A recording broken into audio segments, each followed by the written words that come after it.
Here are some interesting facts and historical contexts about Siddhartha by Herman Hesse. 1. Inspired by Hesse's own spiritual journey.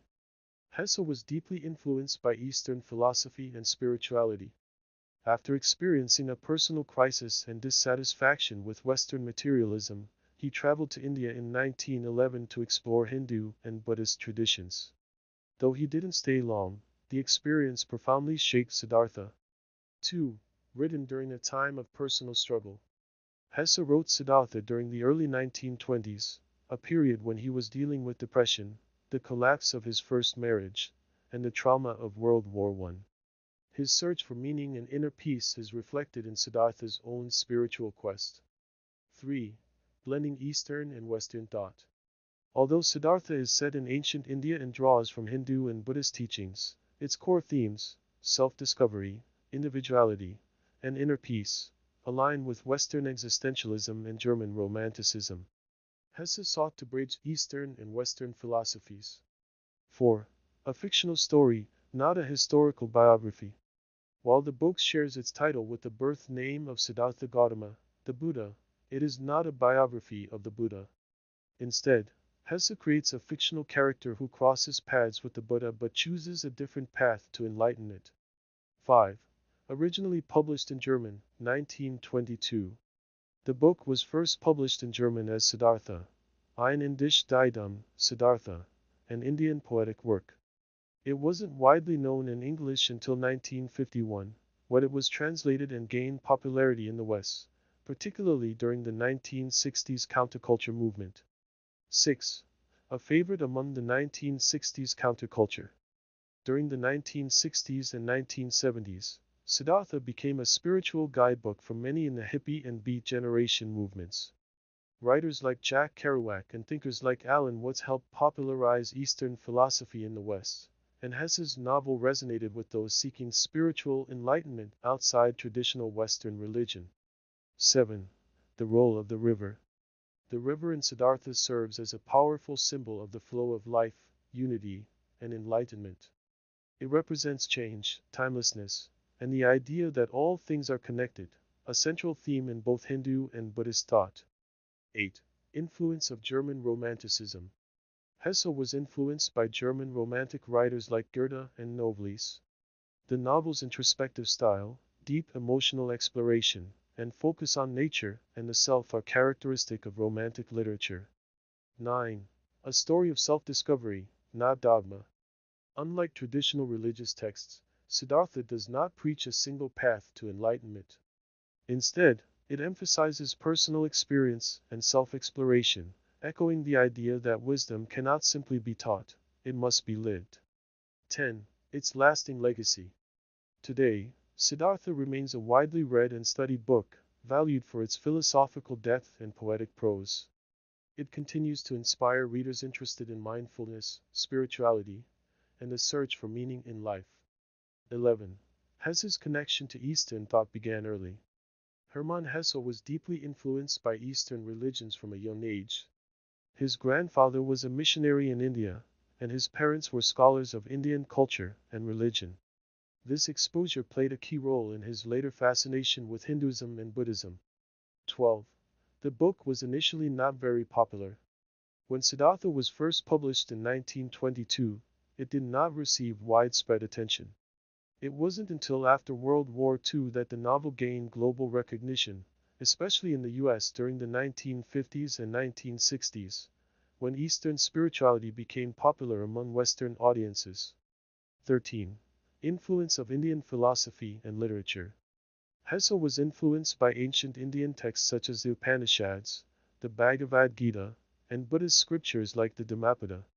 These texts shaped many of the philosophical ideas in Siddhartha, especially the notion that wisdom must be personally experienced rather than taught. 14. Hesse's personal crisis led to the book.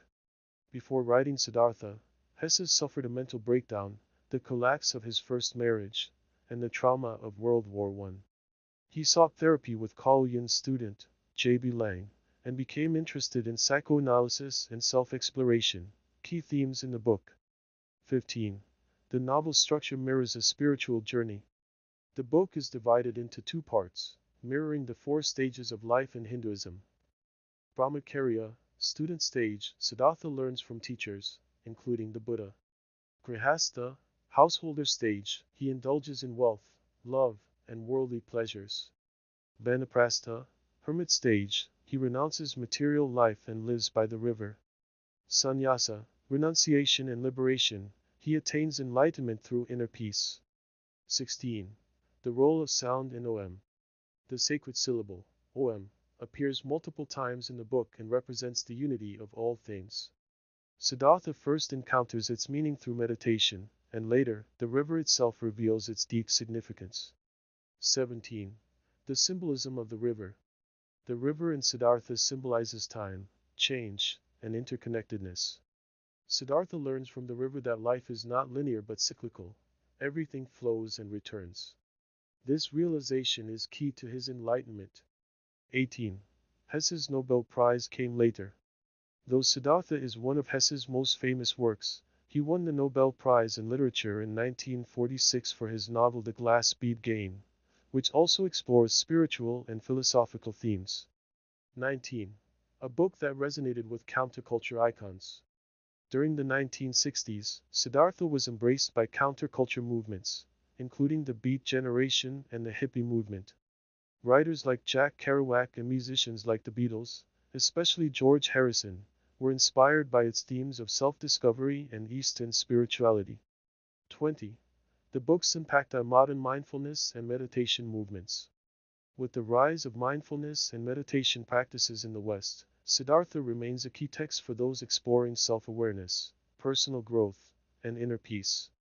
Its message of finding one's own path continues to inspire readers worldwide. 21. Hesse's India trip was disappointing, but transformative. In 1911, Hesse traveled to India expecting to immerse himself in Eastern spirituality. However, he was disappointed by the poverty and colonial rule he witnessed.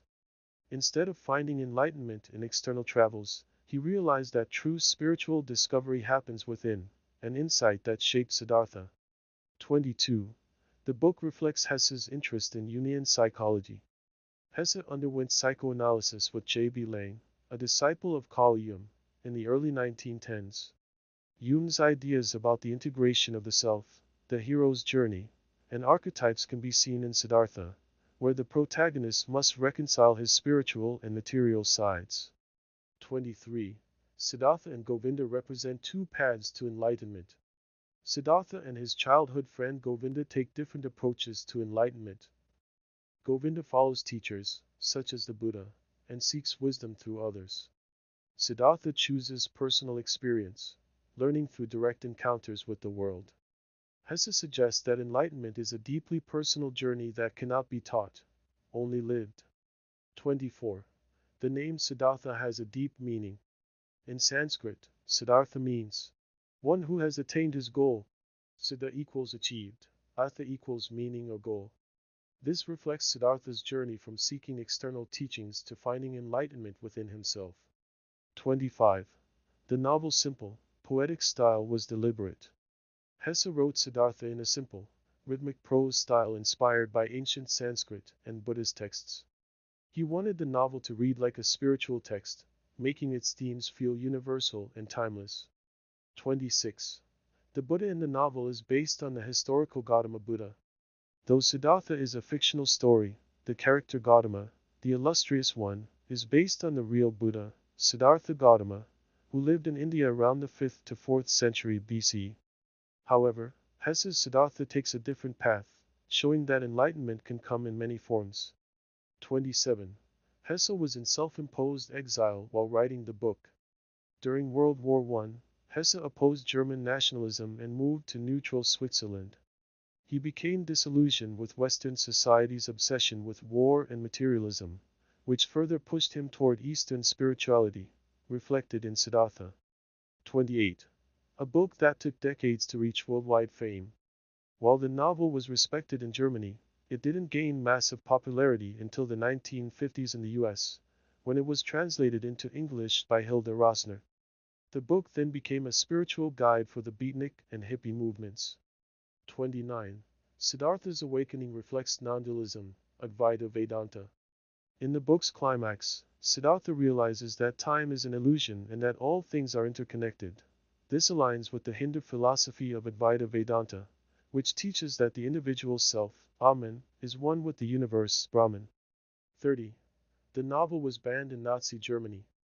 During the rise of the Nazi regime in the 1930s, Hesse's works were condemned for promoting pacifism, individualism, and Eastern philosophy. His anti-war stance made him a target, and his books were removed from German schools and libraries. 31. A hidden lesson on attachment and detachment. Throughout the novel, Siddhartha moves through different stages: asceticism, materialism, love, and fatherhood, learning that attachment causes suffering. Only by accepting life's flow without clinging does he find peace. This mirrors the Buddhist concept of non-attachment, Vairagya. 32. The novel is a fusion of many religious ideas. Although the book is rooted in Hinduism and Buddhism, it also incorporates elements of Christian mysticism, Taoism, and existentialism. Hesse believed that no single religion held all the answers, which is why Siddhartha forges his own path rather than blindly following any doctrine. 33. The river's symbolism goes beyond Buddhism. The river, which serves as Siddhartha's final teacher, is a metaphor found in multiple traditions. In Buddhism, water represents impermanence and flow. In Hinduism, rivers like the Ganges are sacred and symbolize divine energy. In Greek philosophy, Heraclitus said, "You cannot step into the same river twice," mirroring Siddhartha's realization about constant change. 34. The novel has inspired many adaptations. Siddhartha has been adapted into several films, plays, and even in 1972 Bollywood-inspired movie directed by Conrad Rooks. The novel's themes have also influenced musicians, including the Beatles, who incorporated Indian spiritual themes into their music. 35. The novel ends without a final answer, on purpose. Unlike many spiritual books that give a clear conclusion, Siddhartha ends with an open-ended enlightenment. Hesse wanted readers to interpret the book in their own way, just like Siddhartha discovers that truth cannot be taught, only experienced. Thanks for listening and watching. Don't forget to subscribe. Like this video. It helps more people find these classic stories. Share your thoughts in the comments. I'd love to hear what you think.